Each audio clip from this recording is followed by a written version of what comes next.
What up, everybody? You know, I'm still going to continue my Mario Odyssey playthrough. Still yet to get a lot of moons and stuff, and get that invisible cap at the end. But I've just been taking a bit of a break because like I said, I have put a lot of time into that game. So yeah, but yeah, when I get back to gameplay videos, that's what I'm going to finish up on. And I was sitting there thinking what to play after that, and I thought about maybe Fire Emblem Engage. You see, that's the reason why I've been taking a break on Mario Odyssey, because I've been busy playing Fire Emblem Engage. And I'm gonna be honest, so far I don't like it as much as Three Houses. You know, I don't know how much time I put into it so far, but right now the story is nowhere near as engaging as what it was in Fire Emblem Three Houses. The characters are nowhere near as good as what they were in Fire Emblem Three Houses, and the main protagonist literally. His overall personality just killed it for me the moment that he described how he felt about the corrupted, which is your main enemy within this game. You're like, what are your thoughts about the corrupted?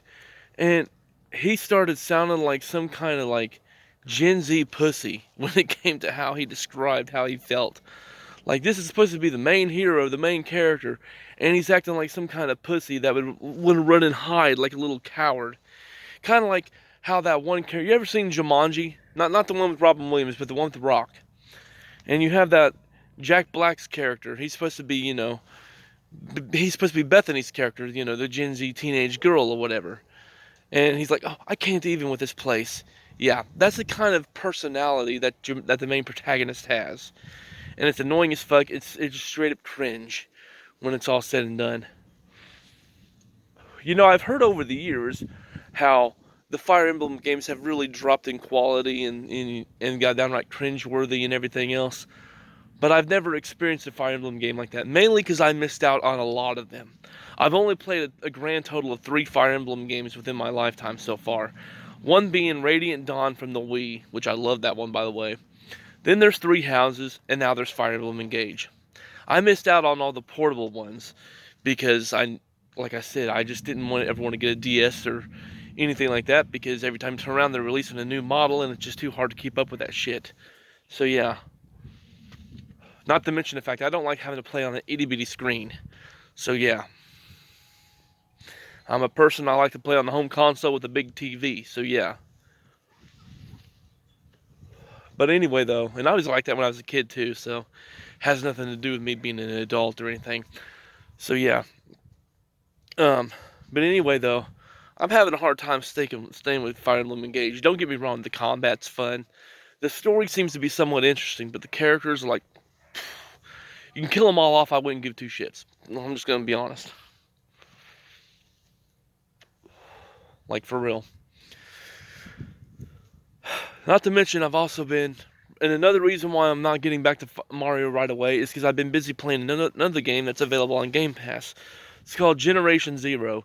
You see, I really miss Horizon Zero Dawn. It's one of the main reasons why I regret selling my PS4. I sold my PS4 because the thing was pretty much about to play out at any given time. So I went ahead and sold it while I can still get some money out of it. Which, you know what? Maybe they'll have better luck with it. Maybe they can just clean the system and it'll work just fine for them. I haven't had they haven't contacted. I sold the thing well over a year ago. Actually, probably longer than that at this point. And I haven't had one single complaint. I haven't had no one trying to contact me being like, hey, this thing played out on me or anything. I mean, I upgraded the hard drive in it, so it has a Seagate hard drive in it. I sold it with not one but 2 controllers. Actually, I think I sold it with yeah, I did sell it with 2 controllers. So I had 2 controllers. It had the PlayStation camera, so I had that too. And I think I sold some games with it. So yeah. So even if they only get maybe another year or 2 out of it, they'll still get their money's worth. So yeah. But nonetheless, Horizon Zero Dawn is like the main game I missed from that system. That was my favorite game from the PS4. So I've been trying to find alternatives. So I look up all these videos or whatever of all the alternatives for Horizon Zero Dawn, and Generation Zero is one of them. And I'm going to be honest, that is not an alternative at all. The only thing that game has in common with Horizon Zero Dawn is it's open world in a post-apocalyptic setting, and your main enemies are robots. That's the only thing it has in common. There's no story whatsoever to Generation Zero. You see, this is the thing that most people fail to realize when it comes to comparing games to Horizon Zero Dawn.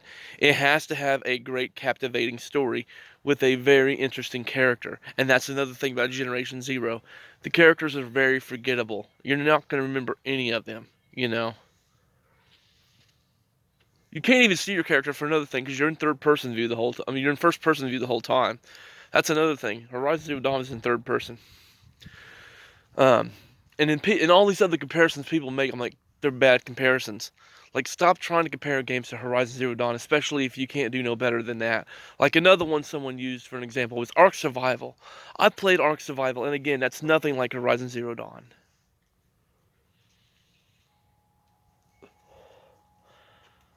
Like, these comparisons are very laughable and, quite frankly, very embarrassing on these people's parts. I'm gonna be honest.